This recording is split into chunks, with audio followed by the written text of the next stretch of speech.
cara, monta um time muito bom. Monta um time de pessoas melhores que você. É, principalmente nas áreas específicas que elas vão atuar, elas têm que ser, e isso foi, eu acho que um aprendizado muito legal. Acho que depois de ter trabalhado em consultoria, você trabalha com pessoas que você verifica, você faz assim, sessões de resolução de problema com elas, você fica babando com a solução que saiu de lá, e daí você fala, pô, é isso que é legal do dia a dia do negócio, você trabalhar com gente muito boa, que você pega, resolve um problema de um jeito criativo, elegante, e daí você vai surgindo. E quando você faz isso milhares de vezes, o efeito composto disso daí é muito legal e muito poderoso. Hoje eu estou aqui conversando com Eduardo De Giglio, CEO e cofundador de Caju, empresa de tecnologia que está revolucionando o mercado de benefícios corporativos, unificando todos os benefícios que a empresa oferece para os funcionários dentro de um cartão único de crédito, entre outras inovações. A Caju acabou de captar uma rodada de 45 milhões de reais e está presente em mais de 400 cidades. Eduardo, muito obrigado por estar conosco aqui na Exit Talks. Bem-vindo. Obrigado pelo tempo. Imagina, Brian, prazer estar aqui. Muito obrigado pelo convite. Vamos bater um papo aqui. Acho que vai ser super legal esse bate-papo. Fantástico, fantástico. Eduardo, eu queria começar com o mercado que você atua, porque parece enorme e eu fiquei surpreendido até de descobrir que o Brasil é o país que representa o maior mercado de benefícios corporativos do mundo, mas como muitos mercados que a gente encontra aqui e que empresas, startups estão atacando, oligopolizado, controlado por poucos grandes players, acho que 4 no caso de você. E eu queria entender por que você acha que esse mercado é tão grande, mas tão carente de inovação. Boa pergunta, Brian. Eu acho que podemos depois dar uns passinhos para trás para contar um pouquinho da história da Caju, mas vou direto para o mercado.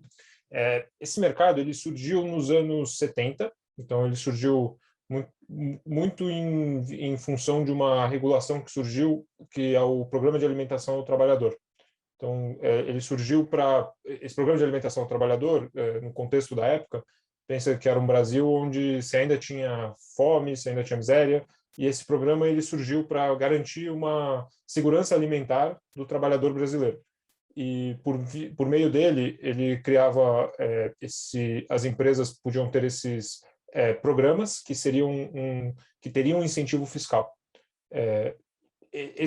Só que ele tinha algumas formas de você aplicar você fazer parte desse programa. Uma das formas, que é onde a gente atua, seria as empresas que criam esses arranjos de PAT, que elas criam arranjos fechados, e daí isso daí é uma existe em outros países, mas é uma coisa bem particular brasileira, onde essas empresas elas geririam os programas de benefícios para as outras empresas. Esses players tradicionais, eles gerem esse programa. Então, ao invés de você ter um refeitório dentro da tua empresa, você contrata uma empresa dessas e ela vai manter uma rede de estabelecimentos disponíveis para os seus colaboradores, vai emitir instrumentos de pagamentos para os colaboradores, e esses colaboradores vão poder usar esses instrumentos de pagamento nesses estabelecimentos. Esse negócio pegou no Brasil, assim, seja porque de fato era uma necessidade na época, seja porque no final do dia era muito bom para muita gente. Esse mercado cresceu muito e esse mercado só que ele é muito regulado em vários aspectos deles. Então até assim nem tanto tempo atrás ele tinha que ser papel, não podia ser um cartão magnético. Então foi evoluindo, mas o fato de que as empresas elas tinham que ter necessariamente as redes próprias delas, elas tinham que credenciar esses estabelecimentos, isso faz parte da regra, somado ao fato de que você tem um problema do ovo da galinha, né? Quando você como empresa, você chega você como empresa credenciadora, chega numa outra empresa para vender o teu serviço, se você tem uma rede pequena, você acaba super limitado onde você pode atuar. Então, você criou esse oligopólio, que é quem conseguiu fazer uma rede boa, rápido, grande, uma rede grande e rápido, acaba criando esse poder de mercado e que hoje é usado muito para influenciar em preço. Então, a taxa que os arranjos fechados cobram dos estabelecimentos comerciais é super alta. Então, não sei se ficou claro, acho que eu fui... Acho que ficou mais ou menos claro, como você falou, assim, começou, como você falou, como uma boa iniciativa para tentar ajudar a miséria que existia, mas ficou um pouco fora de controle, talvez, em termos de concentrar o poder nas mãos de grandes empresas. Sim, e daí acho que um ponto importante é por que é tão grande, né? Então, acabou entrando o Brasil é um país super sindicalizado, então você tem vários sindicatos. Esses sindicatos, eles colocam nas convenções coletivas deles que existe um mínimo que você tem que pagar para os seus colaboradores de vale-refeição ou vale-alimentação. E acho que por esse motivo é que o Brasil é de longe o maior mercado do mundo para esse produto. Acho que esse é o passo final que para entender. Agora é como se fosse indexado. Todo ano vai subindo o mínimo que você tem que passar para os colaboradores, provavelmente. Sim, existe essa dinâmica de aumento pelas convenções coletivas, mas ele tem muito a ver com formalização do mercado, tem a ver com crescimento da economia e tem a ver com o fato dos sindicatos terem tido muitos anos onde eles ganharam força e conseguiram emplacar esses benefícios adicionais.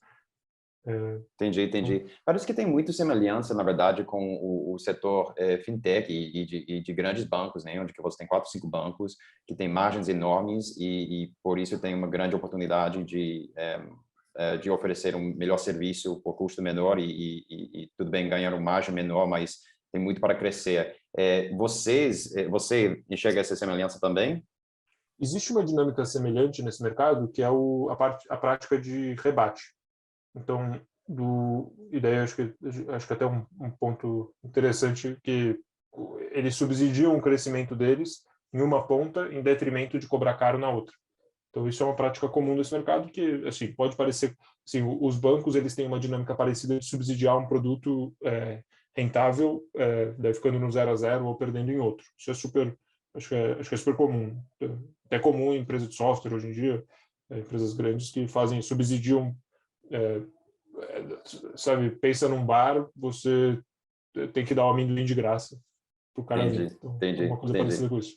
E você comentou também que é um mercado super regulamentado, que eu acho interessante também. A Exceed também é uma empresa regulamentada, a gente opera pela CVM, fazendo basicamente mini ofertas públicas para startups, né?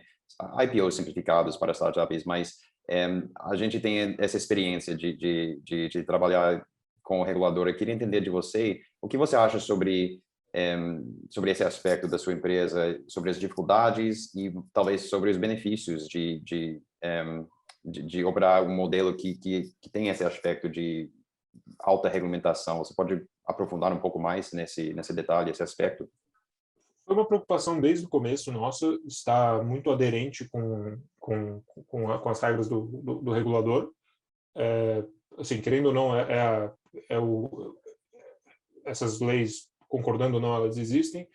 Então, acho que o nosso foco desde o início era: eu quero melhorar a experiência, eu não quero mudar o produto. E eu acho que assim, tem muito a ver também com, assim, tem muita briga para comprar. Eu não quero mudar o jeito que o produto funciona, eu quero melhorar demais a experiência que você tem com ele. Então, óbvio que tem coisas que, assim, não estão explícitas, que você pode, não pode, e daí tem um estudo todo legal, um arcabouço legal que a gente usa para operar. Mas a gente, assim, a última coisa que a gente quer é bater de frente com o regulador.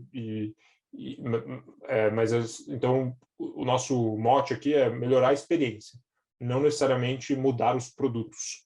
Então, agora, em relação à interface com o regulador, acho que o Brasil é um país onde você tem as coisas de vez em quando mudam, né? Então, não sei se você tem acompanhado aí, mas você tem a CP 89 que está falando agora do pré-pago, você tem que afetou o PagSeguro, afeta também outros grandes players do mercado de fintech. Essas coisas com o regulador, eu acho que o regulador está cada vez mais disposto a conversar. E eu acho que a CVM, eu não sei, eu queria até ouvir de você, mas a CVM tem sido um baita exemplo legal de, assim, evolução em algumas frentes. Eu não Com sei se certeza. Com é uma certeza. percepção errada, mas... Não. Eu acho que a sua percepção é certa. Pelo menos com nossa experiência, a CVM tem sido ótimo em termos de disponibilidade, de conversar e bater papo com os atuantes do mercado e tentar fomentar um crescimento saudável. Não, assim, fornecer as regras que são necessárias para o mercado começar, mas não regras tão pesadas que vai estampar qualquer crescimento logo do início. Então, e sempre abertas de diálogo para entender como que está funcionando, o que a gente pode fazer, modificar para permitir mais crescimento, sempre, no nosso caso, sempre protegendo o investidor, né, e a integridade desse ativo. Então, o Banco Central também se olha, assim, toda a regulação de instituição de pagamento, o SCD, ela é muito positiva. Ela, sim, pô, cria balões de ensaio para você poder testar coisas com um preço muito sim. menor de entrada. Então, assim, eu acho que o regulador no Brasil ele fez um trabalho assim, muito legal em alguns Sim. setores de inovação. Acho Acho que que o um Zé grande agora também está positivo, e super. pode ser talvez um fato que, em comparação com outros países, talvez o Brasil ainda é, entre aspas, jovem, né? E pode ser que e você vê um pouco disso, de aberto para o futuro, em vez de muito engessado no passado, como talvez no caso de Europa, por exemplo. Sim, é verdade. Eu concordo. Óbvio que tem muita coisa para fazer, mas você vê que alguns passos foram muito bem dados. Essa vontade, pelo menos, de tentar, de experimentar, de abraçar a inovação e tentar fazer dentro de uma estrutura controlado, que protege os atuantes, mas permitir novos mercados a brotar, isso é muito legal. Bom, eu também queria falar da Caju especificamente, porque é super interessante o que você está fazendo agora que a gente deu o backdrop do mercado e o contexto, né? O que é que a Caju está fazendo? Pode explicar para quem escuta, né? Especificamente Claro. que está gerando tanta inovação nesse mercado antigo e engessado e que há pouco tempo estava no papel. Então, boa. Antes da Caju, a Caju começou em 2019, a gente começou a construir o produto, a gente lançou em 2020, janeiro de 2020. Antes da Caju, eu trabalhei em consultoria e antes disso eu empreendi. Então, quando eu trabalhei em consultoria, eu tinha uma empresa que não tem nada a ver com o setor de benefícios, mas foi uma baita escola legal e quando eu fui para a consultoria, eu trabalhei numa empresa de benefícios. Quando eu vi o produto, acho que o que mais, assim, além do tamanho do mercado que eu já imaginava, mas eu não sabia que era tão grande, tão interessante, eu senti que os produtos do mercado eles podiam melhorar muito. Então eu tinha tido experiências como comprador, tinha tido experiências como usuário, e eu falava, pô, mas esse produto tá, assim, faz muito tempo que ninguém mexe nele. E eu ficava pensando, pô, as empresas estão cada vez mais, você tem aplicativo de academia, aplicativo de manicure que as empresas compram para os colaboradores, quer dizer, pagam para os seus colaboradores para você melhorar a experiência do colaborador, aumentar e acho que disso aumentar a retenção, a atração de talentos. E pô, esse produto aqui que quase toda empresa dá, ele está meio parado no tempo. Daí eu comecei a pensar muito nisso, comecei a estudar o mercado, entender essa dinâmica, conhecer a história desse mercado e daí no começo de 2019, eu saí da McKinsey e fui pro Canary como empreendedor em residence, já com essa ideia muito clara, tipo, do que seria esse produto, sempre pensando assim, pô, eu vou começar, assim, a gente vai começar esse produto, mas como que eu entro, né? Se o mercado está fechado, está bem fechado, como que eu crio uma vantagem competitiva para entrar nas empresas? E a nossa visão, e daí eu conheci o Renan dentro do Canary, acho que a partir daí essa visão começou a ser compartilhada, a visão sempre foi eu vou criar um produto que ajuda a melhorar a relação da empresa que mais importa, que é a relação dela com o colaborador, que na nossa visão e cada vez vai ser a relação mais importante. Você tem a relação que a empresa tem com o seu consumidor final, que é de extrema importância, mas você ter colaboradores engajados, retidos e atraídos, acho que é a parte de fato onde fica a força de uma empresa.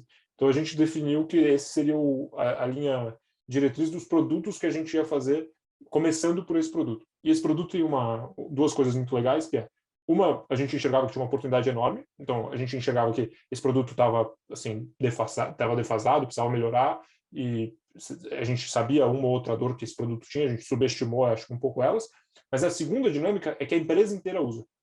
Então, esse produto, assim, ele é usado assim, cabo a rabo da empresa, todo mundo usa e é meio parecido o benefício que você recebe. Então, se você olha empresas como a Zendesk, Salesforce, normalmente elas são restritas a uma área da empresa e o maior trabalho que elas têm depois é começar a crescer. Então, o Zendesk hoje em dia começou como um atendimento ao cliente, hoje em dia eles vendem software para vendas, outros setores da empresa. Salesforce nem se fala, né? Hoje em dia ele tem até o Slack. A gente entendeu que, pô, esse produto você já começa com essa carta na mão de estar disponível e ser usado por todo mundo na empresa. E daí a gente quis também que a nossa marca criasse uma proximidade com o usuário final. Então, hoje em dia, nas empresas que a gente atua, coisa assim que a gente sente muito, assim, mais prazer de ver é final do mês todo mundo caiu o caju, e isso daí ter virado quase que um dia dentro da empresa. Muito legal, muito legal. É legal que, como você comentou, que os colaboradores estão começando a reconhecer a marca e está virando como, assim, quando você fala, virando um verbo, né? Não necessariamente um verbo, mas tipo Google It, tipo caiu um caju, isso é muito bacana, muito bacana. Sim, isso é realmente sim. uma marca, eu diria, tipo na história de uma empresa. Quando isso está acontecendo, você sabe que você está fazendo alguma coisa certa, né?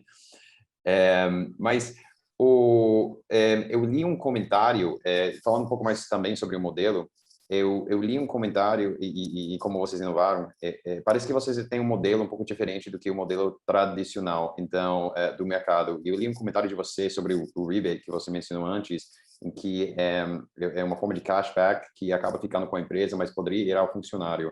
Eu queria ver se você podia aprofundar sobre isso.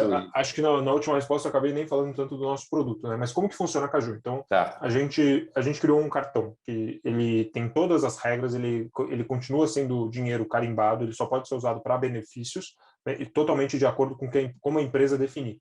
Mas aí o colaborador, a empresa vai escolher quais categorias de benefícios estão disponíveis, quanto de dinheiro que ela quer colocar em cada categoria e o quanto desse dinheiro que ela colocou em cada uma das categorias é ou não flexível entre as categorias de benefício. Então, eu vou te dar um exemplo. Se você tiver R$0 na sua carteira de refeição dentro do Caju, e tudo isso, o mesmo aplicativo, o mesmo cartão, você vai tentar passar o teu cartão. Você vai falar que é crédito, e se você não tiver dinheiro, a gente não vai autorizar a transação. Se você tiver dinheiro numa outra categoria e a tua empresa autorizar, você entra no aplicativo, manda para a refeição, tenta de novo e vai passar. E a gente te avisa por notificação. Então, a experiência é muito, muito boa. Então, o que é a grande, acho que, inovação? Vamos melhorar a relação que a empresa tem de mais importante, que é o colaborador. Então, eu vou dar um produto para ele que, vai passar em qualquer lugar, e 2, eu não vou ficar restrito à alimentação e refeição, que normalmente é o que as empresas se restringem. E o nosso negócio é por que as empresas se restringiam a isso? E no final do dia, a resposta é porque dá um trabalho assim, abismal você ficar mandando uma planilha para todo mundo. Imagina você ficar mandando formezinho no Google para todo mundo para saber quanto que você quer no Vale Cultura esse mês, quanto que você quer no Vale Educação. Então, a gente criou uma forma elegante de colocar a decisão na mão do colaborador, que é o maior impactado. Então, ele que decide na hora que ele quiser. Então, ele está na fila do caixa, ele vai lá e muda. E, de novo, ele só pode usar nas categorias que a empresa permitir, a fração do dinheiro que ele pode flexibilizar, a empresa define também. Então, isso aí tem a ver com sindicato que você tem que seguir, quais são os mínimos, qual categoria que você quer, não quer oferecer, quer incentivar, não quer incentivar.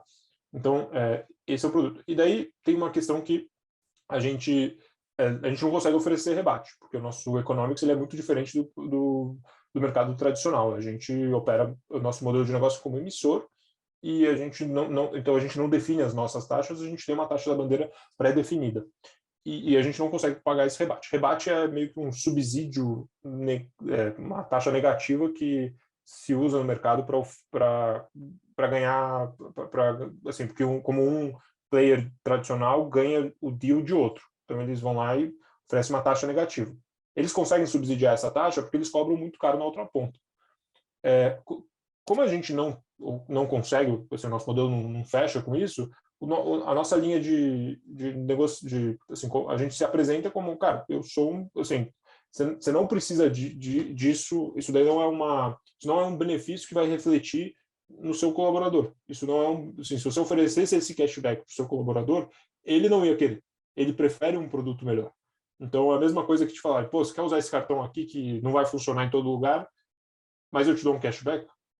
Provavelmente você vai falar assim, pô, eu prefiro um que funcione em todo lugar e, pô, 1% de volta, assim, não vai me pagar a perda de experiência que eu tenho de usar esse cartão. Então, pensando da ótica do consumidor. Muito Então, legal. Não, pode falar, desculpa interromper. Não, então é mais ou menos isso. A gente tenta... E o rebate, ele já foi proibido, depois ele voltou a ser legal, mas ele assim, é uma coisa que ninguém gosta. Assim, é que acabou virando meio que uma prática de departamento de compra das empresas, mas e daí assim, acabou entrando na rotina, mas ele não é uma coisa que já foi proibida. Então voltou a ser legal há não tanto tempo, mas assim, a gente sabe quem está pagando a conta desse negócio. Acho que é isso que é a pior, Entendi, a, entendi. Não, é muito a coisa legal. mais... Enquanto você está descrevendo, eu estou vendo que, na verdade, tem vários stakeholders no seu modelo, no seu fluxo, no seu modelo de negócio. Lógico, você tem o funcionário, o end usuário, mas você também tem a empresa que contrata essa pessoa onde que ele trabalha. E só para uma curiosidade minha, sua estratégia para expansão, para crescer, vocês focam mais nessa experiência de end usuário ou você foca porque você está fornecendo uma melhor experiência não somente para o end usuário com o único cartão, mas também para a empresa que está gerenciando todos esses benefícios. Então, enquanto você está focado em growth, onde que você concentra para ganhar novos clientes? Você é um bottom-up approach, onde que você quer que funcionários impulsionam as empresas para ir para Caju? Vocês vão atrás das empresas individualmente, dos departamentos de RH, ou uma combinação das duas? Assim, rigorosamente, a nossa venda é sempre B2B, né? A gente vende para a empresa. Mas, assim, a gente não tem como negar a influência que hoje em dia o colaborador tem na empresa. Então, é muito via... Assim, a gente tem guerrilha da empresa para todo mundo ir no RH e falar, pô, vamos trocar, vamos trocar. E o mais curioso é quando teve algumas... Isso aconteceu mais de uma vez de empresa, a gente perguntar, como você ficou sabendo de Caju? Daí, um candidato veio fazer entrevista aqui e perguntou, falou, pô, na minha empresa tem Caju, aqui também tem? E esse acho que é o melhor jeito de Com você crescer e certeza. virar relevante, que é Isso é um bom, passo para o próximo assunto que eu queria tocar, que me parece que a Caju tem como cliente muitos dos grandes unicórnios brasileiros e sucessos em tecnologia. E eu queria entrar um pouco nesse assunto do porquê você acha que isso é. Você já comentou em vários lugares que esse programa de benefícios é um grande apelo e, vamos dizer, um grande fator em atrair talento e reter talento. Você acha que, como essas grandes empresas estão crescendo tão rápido, e isso é um grande foco deles, eles enxergam esse valor em Caju, eles podem plugar isso com, com certeza. Eu acho que o motivo que a gente assim, entra bastante... A gente hoje trabalha com empresas mais tradicionais também, mas a gente começou muito focado em empresas de tecnologia, e a gente sempre teve isso na nossa cabeça, que no começo, a gente falava, quem que é o nosso público, nosso ICP? A gente falava, são empresas talent-centric, a gente quer empresas que sejam, talento seja o core. Daí, acho que o oposto disso seria indústrias onde o core, na realidade, é maquinário, outros ativos que a empresa pode ter. A gente entendia que onde o ativo é gente, é talento, a nossa proposta de valor ela é entendida mais rápido. Pô, e até de forma mais cartesiana, pô, eu preciso melhorar minha oferta, minha proposta de valor para o colaborador. Isso daqui é uma coisa que pode me ajudar a melhorar essa proposta de valor. Então, fora, acho que também tem a parte que empresas de tecnologia, startup, elas têm talvez um ciclo mais rápido de desenvolver ideias e aprovação. Então, acho que por isso que a gente começou bastante focado nisso. Hoje em dia, a gente atende desde gente, sabe, empresas da indústria, construção civil, atendemos bastante varejista. Então, assim, hoje é mais heterogêneo a base. Muito legal, muito legal. E falando sobre produtos, eu li também que, eu não sei em que pé está, mas vocês também ou pretendem ou já estão entrando no mercado de seguros, oferecendo alguns produtos de seguros. Isso está acontecendo? E se está, me fala um pouco sobre sua visão desse mercado, porque me parece que várias startups em fintechs, como o Nubank, por exemplo, está entrando nesse mercado também. Vocês também estão entrando nesse parte de seguros? A gente hoje já oferece seguro de Ah, vida tá. corporativo. O produto de seguros, o Brasil é um país que é muito subpenetrado de seguros. Assim, tem muito, o mato é muito alto aqui. de seguros. Praticamente para todos os ramos de seguros, Brasil ele assim é muito aquém de países desenvolvidos em termos de contratação de seguros. Acho e a mesma coisa, e previdência também é um produto de seguros, né? Então também entra dentro disso. A nossa e para o nosso contexto, seguro de vida, ele é um produto. Eu comentei que são os sindicatos que definem e que meio que te assim definem que você tem que dar, quais benefícios você tem que dar para os seus colaboradores. No caso do seguro de vida, ele é mais enforçado do que o seguro do que vale refeição e vale alimentação. E dependendo da indústria, isso pode ser bastante diferente, né? Mas ele é muito enforçado pelos sindicatos. Então, assim, ter um seguro de vida, ele não é um produto caro, mas mas é um produto que, assim, no dia que você precisa, assim, tem um valor inestimável.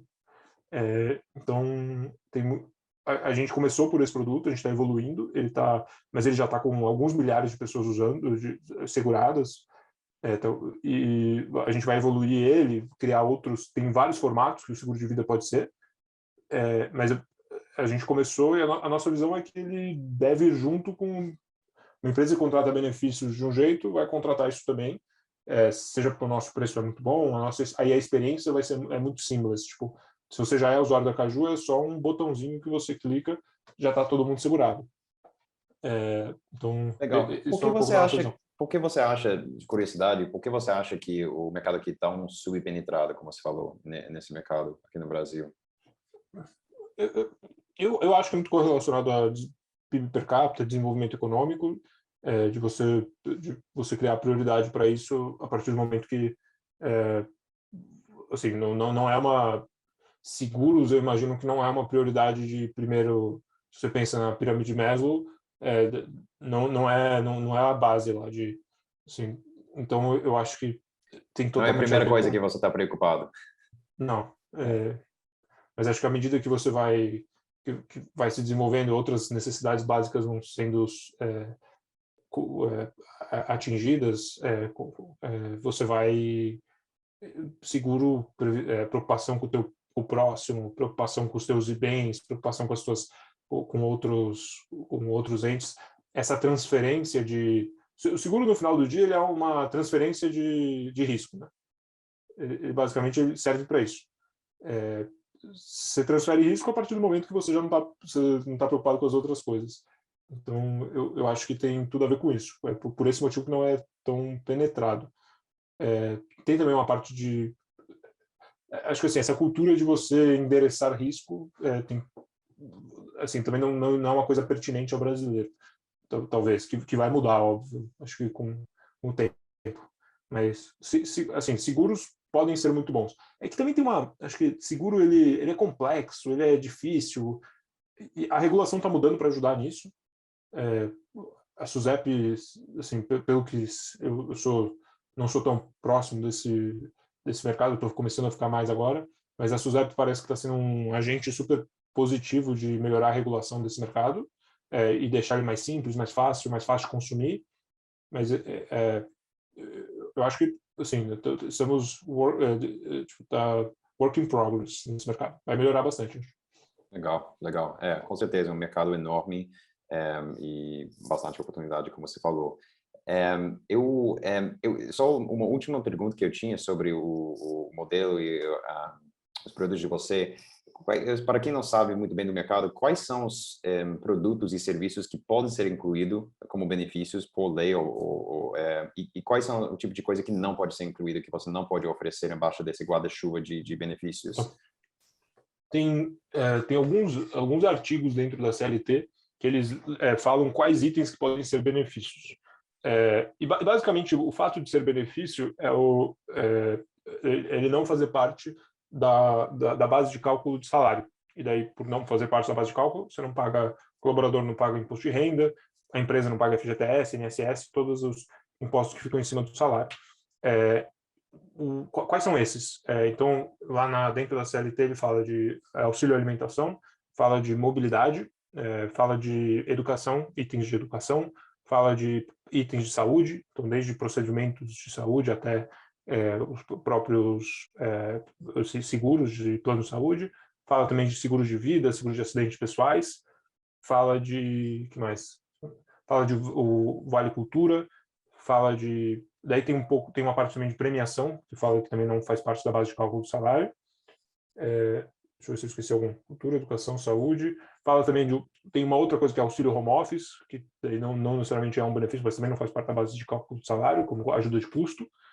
E acho que em linhas gerais são esses. Todos esses itens, e eles são, alguns deles, e eles têm regras que estão em outros lugares da legislação, podem incluir, esses temas, eles podem ou não incluir itens adjacentes. Mas, via de regra, você pode dar, assim, tem bastante coisa que se engloba dentro disso daqui. Bastante coisa mesmo. E a gente toma muito cuidado para ficar assim, dado que já é assim, um conjunto grande de coisas que você tem aí dentro, a gente tenta ser super restrito para, não vamos sair disso daqui. Então a gente está inovando a experiência, não o produto. Entendi. Eu ia perguntar sobre isso, se vocês estão conseguindo oferecer coisas e serviços que não são tradicionalmente oferecidos pelos players atuais. A gente oferece porque eles não têm, assim, por exemplo, Vale Cultura. É um produto que assim, todo player grande de Vale Refeição, Vale Alimentação oferece, mas é um negócio para você passar no museu, sei lá, basicamente museu. Então, é um produto que, assim, não é usado, é muito pouco usado. Só que o Vale Cultura, se você entra lá e você lê o regulamento dele, ele permite, por exemplo, streaming. Ele permite você pagar Spotify, Netflix. Alguma Permite coisa pagar super utilizada por todo mundo. ubiquito, todo mundo usa esse negócio. Então, mas, o cartão XPTO da bandeira YZX, ele não é aceito no Spotify. Então a gente consegue, porque a gente está usando um arranjo aberto, que tem uma outra dinâmica, a gente consegue incluir isso daí dentro do nosso Vale Cultura. Então, a gente, assim, a mesma coisa para as outras categorias, educação. Então, educação, um curso de alguma coisa específica da sua área. Então, fazer um curso na Udemy de programação, se você é um desenvolvedor, essas empresas, o Vale Educação mesmo, assim, ele nem existe na prática para esses caras, porque assim, você não existe um meio de pagamento que você vai ficar cadastrando com essas empresas como Udemy, Alura e outros players. Então a gente consegue, de uma forma super assim, simples e prática para o usuário, oferecer esses itens, que não eram usados, não existiam, mas eram permitidos e incentivados pela legislação. Muito legal. Eduardo, agora eu queria falar um pouco mais sobre você, sua carreira, trajetória, porque é super interessante. Você, na verdade, você tem um caminho parecido a muitos empreendedores de sucesso e diferente ao mesmo tempo. O que a gente vê é muito comum que empreendedores de grande sucesso passem, por exemplo, por uma grande consultancy company, como o McKinsey, por exemplo, que você fez. Mas antes disso, você empreendeu, né? Você fez sua própria empresa, que você já mencionou. Eu queria entender um pouco mais dessa primeira experiência que você fez, Bloomba Tecnologias, não foi? E me fala um pouco sobre essa experiência, como você decidiu fazer isso e não sei, talvez lições que você aprendeu, como isso preparou você para o que você está fazendo agora com o Caju. Quando eu me formei, eu estagiava com um pessoal que era muito empreendedor. E eu quis também, assim, eles tinham mais de um negócio simultâneo, e eu falei, eu também consigo. E daí eu falei, vou começar a testar algumas ideias. A primeira ideia que eu testei, eu fiz um site, e o site eu não sou programador, então o site era péssimo, só que ele vendeu super bem. Era um site que você entrava no formulário, daí numa ferramenta que chama UFO, você terminava, você ia para o PayPal e fazia o pagamento. É simples as that. Você ia lá, escolhia, o formulário tinha várias condições condicionais, e você terminava, você escolhia a faxina, escolhia o preço, falava onde você morava, terminava, você ia para uma página do PayPal, fazia o pagamento, e eu recebi um e-mail, e daí a primeira diarista era a moça que trabalhava na casa dos meus pais. Eu fui lá, perguntei para ela o que ela ia fazer à tarde, ela falou que estava livre, eu falei, quer ganhar um dinheiro? E começou desse jeito, e logo, sei lá, uma semana depois eu já estava contratando diaristas contratando não, né? Atraindo diaristas para começarem a operar dentro dessa plataforma. E uma coisa que começou super, assim, talvez despretensiosa, deu super certo, então começou a vender bastante. Daí eu larguei o que eu estava fazendo, fui focar só nisso, eu tinha acabado de me formar. E foi, assim, foi muito legal. Então começou de um jeito, eu queria testar, fazer ideias, e o nome foi uma coisa, assim, o domínio estava livre, eu fui lá e peguei, e depois de pouco tempo já tinha mais gente trabalhando comigo. Foi uma experiência muito legal. A gente levantou dinheiro. No Brasil, aquela época era uma época que levantar dinheiro não tinha equity, não tinha nenhum fundo praticamente de investimento. Você tinha os tradicionais, então você já tinha Kazek, já tinha Monax, mas a Valor, se eu não me engano, estava começando naquela época. Você tinha uns anteriores de DFG, mas você não tinha nada, era outro mundo. Você não existia levantar dinheiro PowerPoint, nada disso. E daí eu comecei esse negócio, foi assim, muito legal do ponto de vista de aprendizagem, de desenvolver skills, e foi meio que eu me encontrei muito mexendo com o produto, tomando decisão de produto, melhorando o produto. A gente tinha um time pequenininho, então a gente tinha que automatizar muita coisa, então pensar no melhor jeito de fazer isso, pensar no melhor jeito de fazer aquilo. E só que esse mercado, ele tem uma coisa que assim, o valor da coisa estava na indicação da diarista, não necessariamente na intermediação.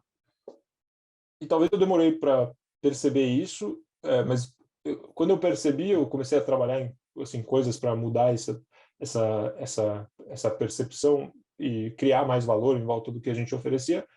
Mas eu assim, os meus benchmarks nos Estados Unidos já tinham quebrado. A gente estava em 2015, não sei se se lembram, mas era o ano foi o ano que a Dilma foi impeachada. Assim, não estava, assim, você precisava de dinheiro para fazer essas mudanças, e acabou que, assim, não tava, o negócio continuava de pé, já dava dinheiro, mas ele não crescia, assim, não achei que ia fazer o impacto que eu queria que tivesse.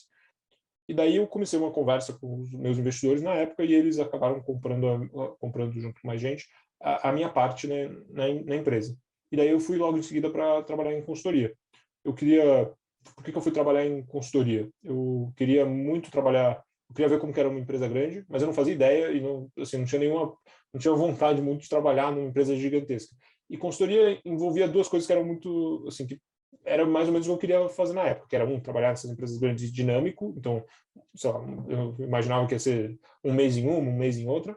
E uma outra coisa, eu queria muito trabalhar com, tipo assim, gente muito boa, gente muito inteligente. Consultoria foi exatamente, acho que isso. Acho que foi super acertado. Eu adorei eu trabalhar dentro de uma consultoria. E daí, acho que você comentou que muita gente que empreende acaba tendo um background de consultoria. Eu acho que tem muito a ver com a consultoria, e daí muito parecido investment banking e até um pouco o escritório de advocacia, essas professional services industries. Eu acho que tem muito a ver com você cria um ferramental muito bom. Você cria um ferramental de como que empresas funcionam, de como que elas têm que ser geridas, e óbvio que acho que um monte de cara que faz consultoria, a gente fazem atrocidades ainda, mas você cria um ferramental muito legal. Você aprende skills muito importantes no dia a dia de negócios. Então, acho que tem muito a ver com isso. E talvez você consegue, como você está trabalhando tão profundo em empresas grandes, você talvez tenha um insight, talvez diferenciado de que pode ser melhorado. Talvez, não sei.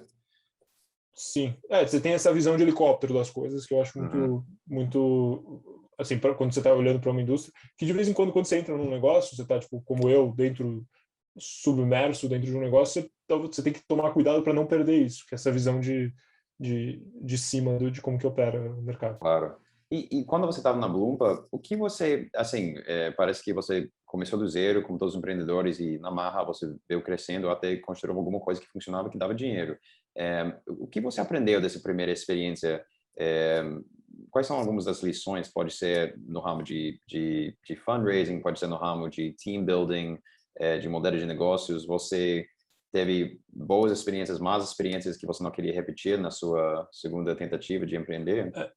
Acho que assim a gente levantou dinheiro, mas a gente levantou muito pouco. E acho que esse é um learning legal, então é bem aplicável. Não levante pouco dinheiro. Se for para levantar, levante o suficiente. E bota uma margem para mais.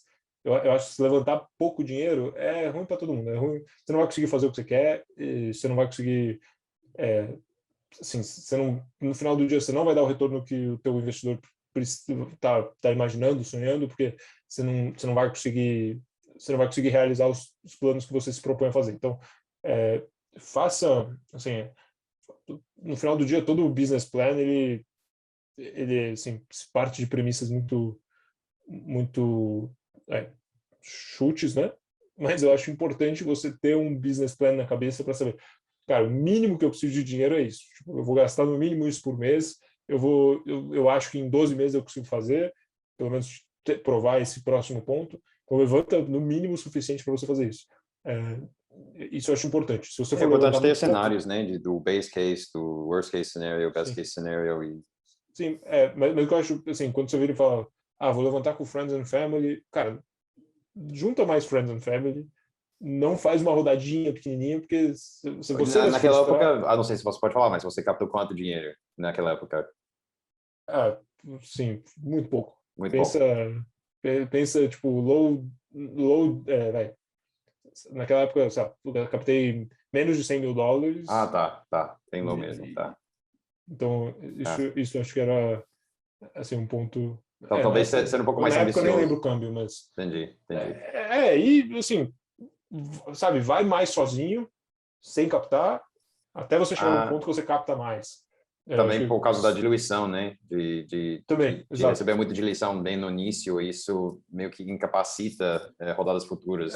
Tem essa parte, mas eu acho que sim, você levanta dinheiro, daí você vai começar a executar esse plano. Daí levantou um pouco de dinheiro, contratou um cara, contratou outro, montou o time, puta, você tem 2 meses agora. Então, daí a gente precisou, cara, virar a Sim. chave e dar Você dinheiro. tem que ter uma camada de segurança, com certeza. Quando eu converso com empreendedores, uma das coisas que eu volto a dizer sempre, tipo, capta dinheiro suficiente. A gente trabalha com empresas que estão no pre-seed, no seed e no early stage VC. E a gente sempre indica que, assim, é bom captar com camada de segurança, com certeza. Mas, ao mesmo tempo, você não quer captar demais. Porque aí, se você bate suas metas, você vai estar financiando É, caro, porque seu equity, o valor do seu equity vai subir daqui a um ano, por exemplo, se você bate seus não, marcos. eu concordo. Acho que tem as duas coisas também. E também acho que assim, você tem uma questão de valuation, falam de valuation trap, né? Você levanta com. Se você não conseguir entregar e o teu valuation está muito alto, assim, também tem o lado negativo disso daí. Mas acho que essa talvez seja uma boa. Assim, se você. Assim, eu acho totalmente aceitável você querer empreender sem levantar dinheiro. Eu acho totalmente factível. E você tem histórias de sucesso que são super legais. A mais recente que você teve foi o Meio Tinto. Vendeu por Decacorn, E nunca captou um centavo. nunca captou um centavo. Então, eu acho que é super, super, super, super válido você considerar esse caminho também, de não levantar. De vez em quando não é uma opção. Eu acho Tem, que na maioria dos casos não é opção, porque você tem que ser cash flow positive basicamente de dia um, basicamente. sim. E isso não é o É, caso da maioria das empresas. sim. Que estão começando. Depende do mindset que você começa, né? Se você Pode já tem ser, alguma pode ser. coisinha, né? Mas, assim, acho que é essa parte de fundraise. Daí tem acho que outra parte cara, monta um time muito bom. Monta um time de pessoas melhores que você. É, Principalmente nas áreas específicas que elas vão atuar, elas têm que ser, e isso foi, eu acho que um aprendizado muito legal. Acho que depois de ter trabalhado em consultoria, você trabalha com pessoas que você verifica, você faz assim, sessões de resolução de problema com elas, você fica babando com a solução que saiu de lá, e daí você fala, pô, é isso que é legal do dia a dia do negócio, você trabalhar com gente muito boa, que você pega, resolve um problema de um jeito criativo, elegante, e daí você vai surgindo, e quando você faz isso milhares de vezes, o efeito composto disso daí é muito legal e muito poderoso. Então, trabalhar com gente melhor que você. Então, acho que tem essas duas. Que mais que eu acho que pode ser uma coisa legal de dica? Acho que eu li você em alguma das entrevistas, você falou sobre a importância da marca e até Sim. você comentou um pouco disso agora. Caiu um caju agora, parece que você acertou isso nessa vez. Estamos indo bem no comecinho, mas marca, eu acho que tem muito a marca, você pode, quando você tem uma marca legal, você pode, assim, o nosso produto é de graça para a empresa, mas a marca você pode até cobrar mais caro. Então, pensa, sei lá, soluções de software. Sei lá, o Zoom e o segundo cara em vez do Zoom. Cara, o Zoom pode cobrar um pouco mais caro porque ele tem uma marca melhor. Então, eu acho importante você ter uma noção de que marca é ativo. E, sei lá, o teu cliente, quando ele ligar no CX, ele talvez dê um desconto para o teu atendimento se você tiver uma marca legal e conversa com ele, que ele gosta. Então, eu acho importante, desde cedo, investir em marca, porque assim, marca ela te dá uma vantagem competitiva muito legal. Legal. E, Uma marca assim, forte. eu não sei se dá para comparar, mas só de curiosidade, qual experiência você achou que contribuiu mais, ou te preparou mais para Caju? Consultancy com McKinsey ou empreender na marra? Putz, Difícil dizer, né? eu acho Experiências tão que diferentes, né? eu acho que foi, sabe, conectando os pontos. Quando eu entrei na McKinsey, eu acho que eu percebi as coisas que fizeram, assim, que eu percebi que a Caju não tinha, a Blumpa não tinha chance por alguns motivos. E eu acho que, sabe, você vai conectando os pontos, você vai falando, puta, quase que de uma forma empírica, puta, gente boa faz uma diferença desgraçada. Putz, uma marca legal faz uma diferença desgraçada. Putz, esses valores claros e muito bons fazem muita diferença. E daí você vai conectando os pontos, você vai vendo o que acontece. Daí você também participa, sei lá, de algumas decisões legais dentro dos clientes que você tem. Você vai vendo coisas legais, você vai conectando os pontos e preparando a coisa para quando você puder decidir. Então, é difícil falar se não tivesse tido as experiências que eu tive em consultoria, talvez elas não tivessem representado tanto se eu não tivesse visto o outro lado. Então, sim, não trocaria o combo. Eduardo, você tem alguma coisa no seu dia a dia, no seu comportamento, nas suas táticas de trabalho que você faz diferente do que outros empreendedores, que você acha que dá uma certa vantagem para você em ser efetivo no seu trabalho? Putz, não sei se é diferente, eu não sei. Assim, tô tendo que aprender a delegar cada vez mais, Uhum. mas acho que não é diferente, acho que mas assim, eu não tem algumas coisas que eu delego muito, tem algumas coisas que eu não delego muito, e eu tô tendo que saber dosar isso melhor. Uhum. Assim, comparativamente, eu não sei se Não, eu tranquilo. não sei avaliar. Não, tranquilo. E não sei se você é uma pessoa que também gosta de ler muito. A gente aqui na Exceed Talks, a gente geralmente fala muito dos livros que impactaram os empreendedores, que ajudaram eles na trajetória e tudo isso. Tem alguns livros que se destacam para você, que você aprendeu muito?